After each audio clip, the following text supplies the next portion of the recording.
Hey guys, it's Pharaoh here. Rattlings beat me to it. The nerfs and buffs are already out before I could release a sci-fi video with my suggestions. However, let's just, since I am the information pool for some of you guys, I will just talk about it and give you my thoughts on what is happening. So first of all, some obvious cards that been hit that we all talked about. Stan the Great got hit, and they've been saying Stan's charge ability, attack debuff will be going from -30 to -21 at level 1. This will be resulting in an overall about 30% reduction of his charged ability. So for me that would probably mean, yeah, maybe he does only 85, something like that, or 90. Rather 90 makes more sense. Attack decrease, which is still pretty good. He's still a solid card.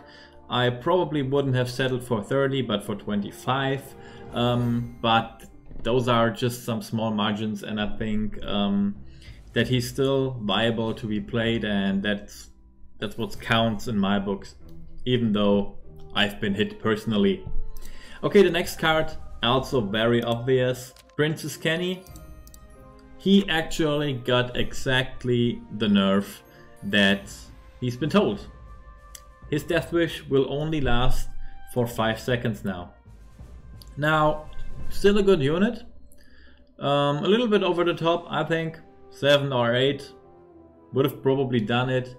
Some people justify it with Princess Kenny being better than Inuit Kenny, while Princess Kenny is a common and Inuit Kenny is a legendary.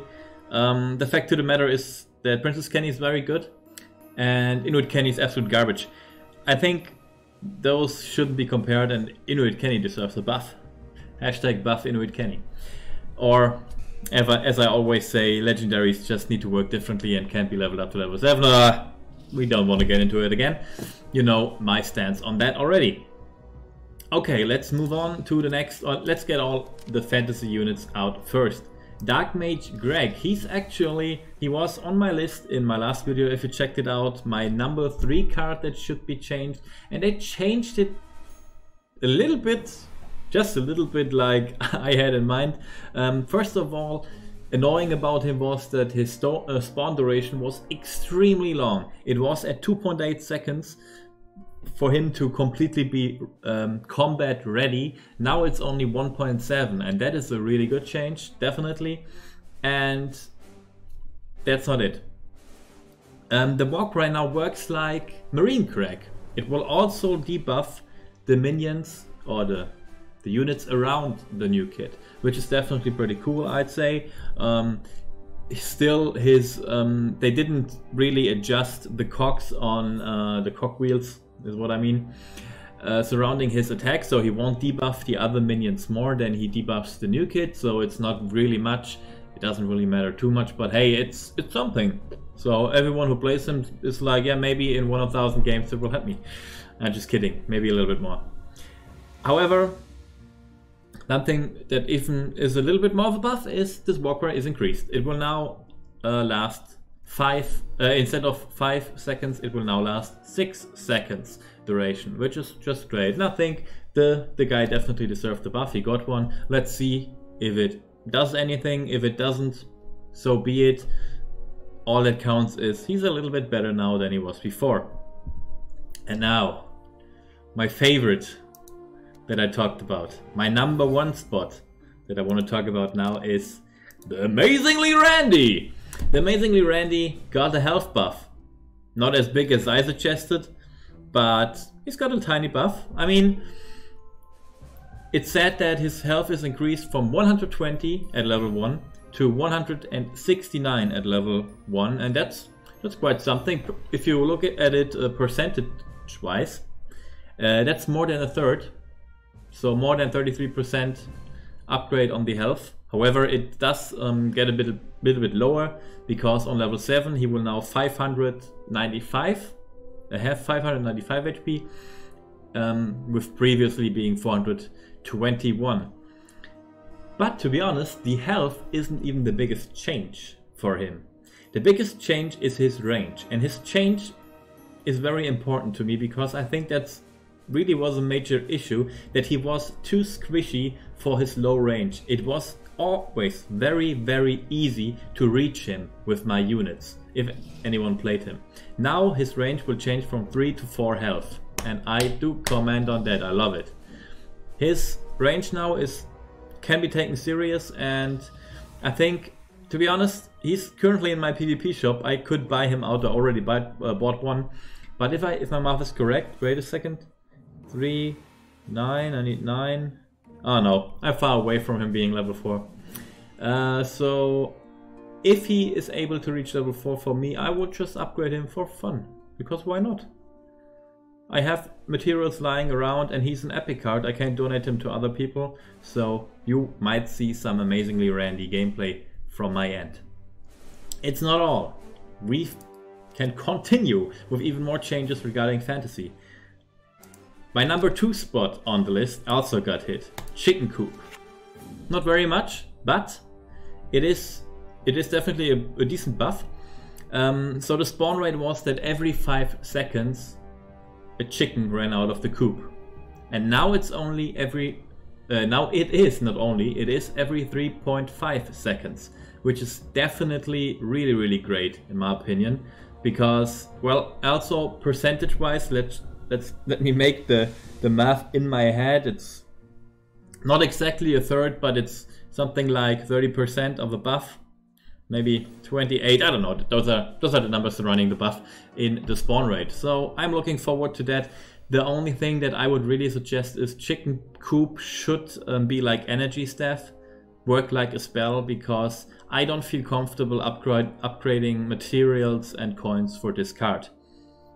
But that aside, I'm always happy when the chickens see some buff, because it's a huge part of the fantasy theme. The chicken episode was really awesome, so go ahead and give it even another little buff. I wouldn't mind.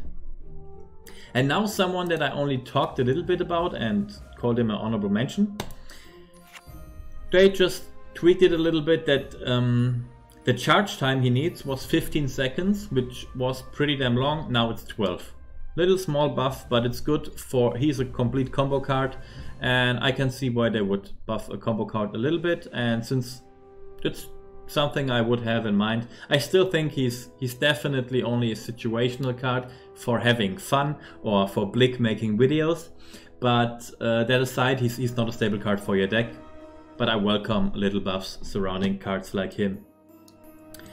It's not, oh yeah, one more little buff.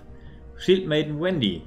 She has a little bit more HP on level 1 from 240 to 288, which is quite something.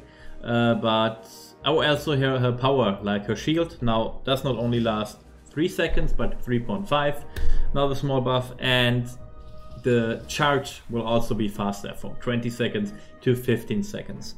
Now what does that mean for her? Many people of you guys are excited.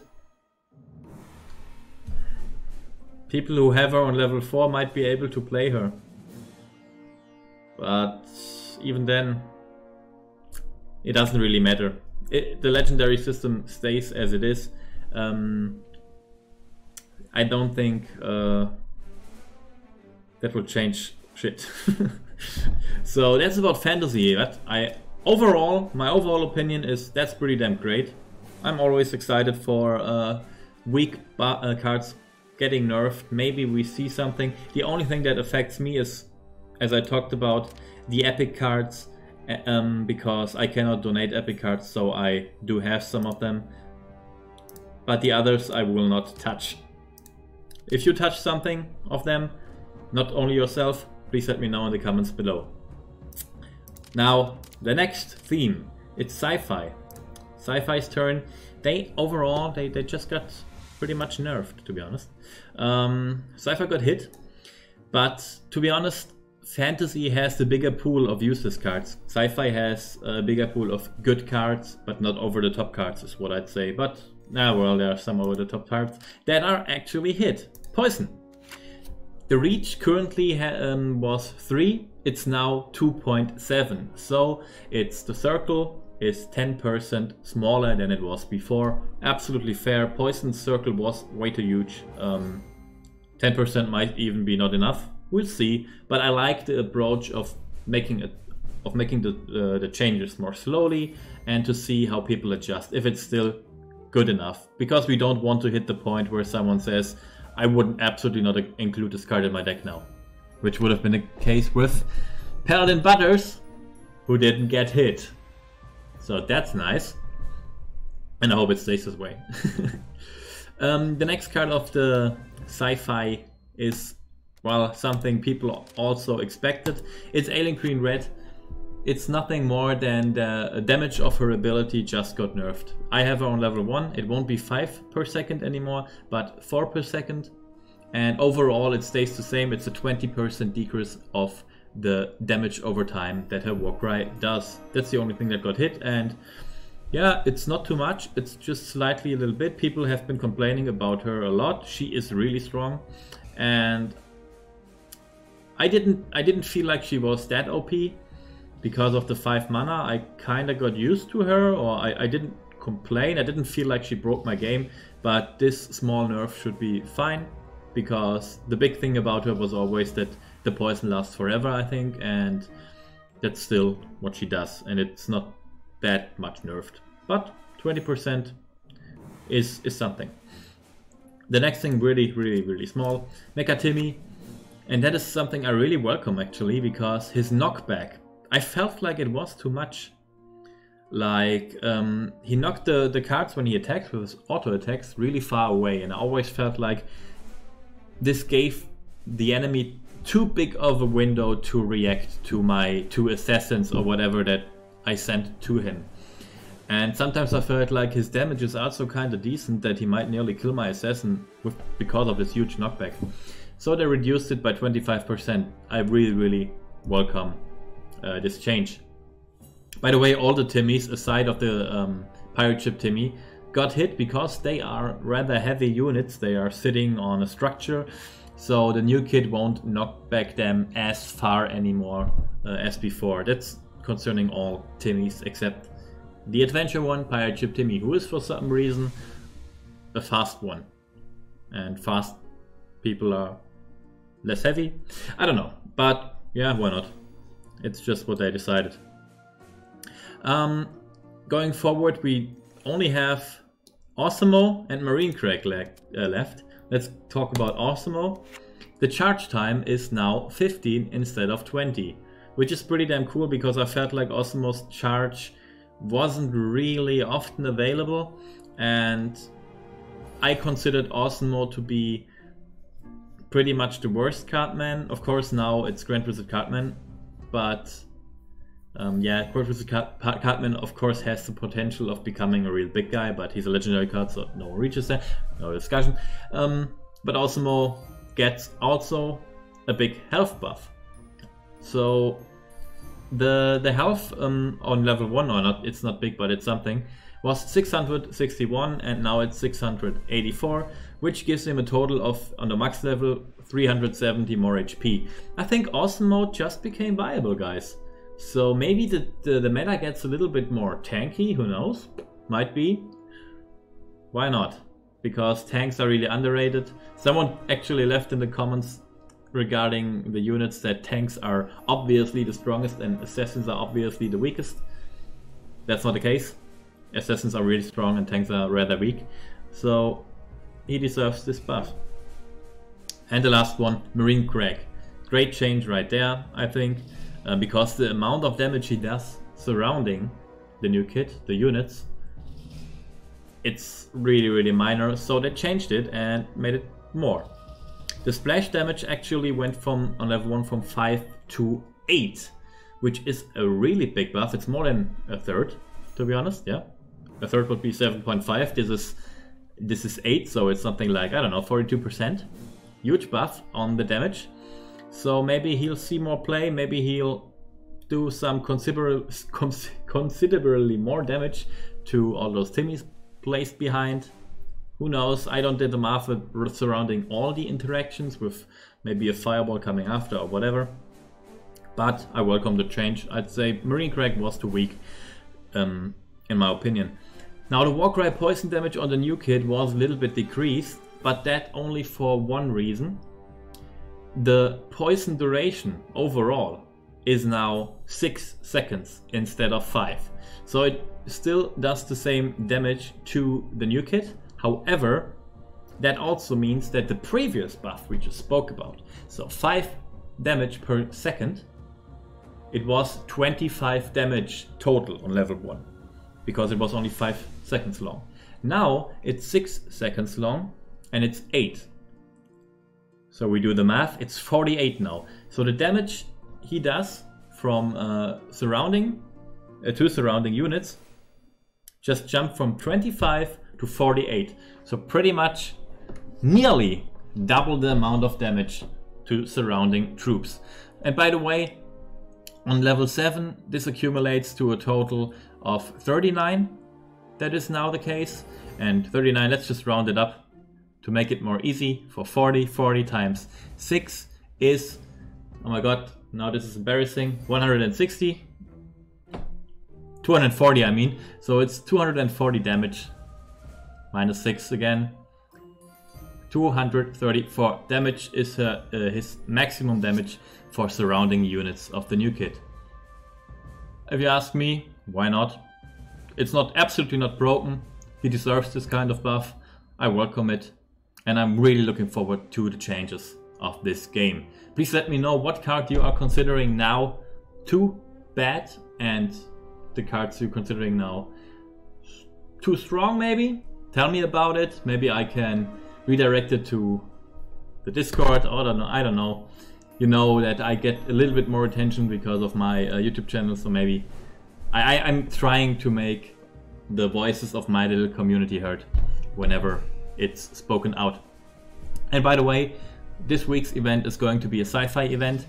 If you want to read all about that and want to look at the patch notes for yourself without my opinion, I'll leave the link to the developer notes down below.